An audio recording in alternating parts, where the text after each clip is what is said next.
নফসকে নিজের কন্ট্রোলে রাখার 15টি কৌশল। চলুন এর আগে জেনে নেওয়া যাক নফস কাকে বলে, এর কাজই বা কি। নফস দুই প্রকার, নফসে আম্মারা, নফসে লাউয়ামা।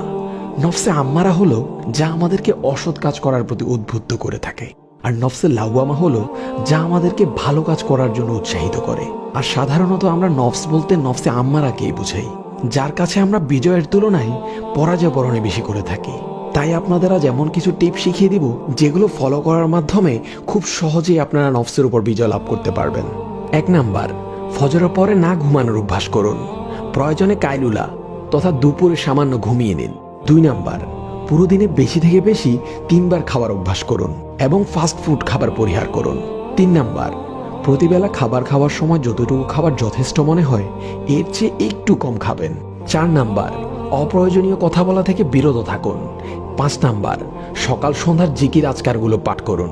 6 নাম্বার, ইশরাকে সলাত আদায় করার অভ্যাস করুন। 7 নাম্বার, প্রতিদিন নিয়ম করে কোরআন তেলাওয়াত করার অভ্যাস করুন। হতে পারে তা কয়েক আয়াত কিংবা 1 পারা, যে কোনো পরিমাণ। 8 নাম্বার, ঘুমের পরিমাণ কমাতে হবে। 9 নাম্বার, ফজরের পরে কিছুক্ষণ ব্যায়ামের অভ্যাস করুন। 10 নাম্বার, দৃষ্টি অবনত রাখুন।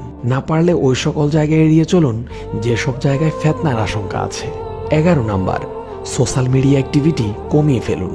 12 নাম্বার, প্রতিদিন কোরআনের একটি নির্দিষ্ট অংশ মুখস্থ করার টার্গেট নিন। 13 নাম্বার, বিশেষ করে রাতের বেলা ভরপেটে খাবার খাওয়া পরিহার করুন। 14 নাম্বার, রাতে ঘুমানোর পূর্বে অজু করে 2 রাকাত নফল সালাত আদায় করে নিন এবং ঘুম না আসা পর্যন্ত আস্তাগফিরুল্লাহ আস্তাগফিরুল্লাহ পড়তে থাকুন। 15 নাম্বার ও সর্বশেষ ট্রিকটি হলো নিয়মিত তাহাজ্জুদের সালাত আদায় করার অভ্যাস করুন। আল্লাহ আমাদের সকলকে নফসের উপর বিজয় লাভ করার তৌফিক দান করুন। আমিন।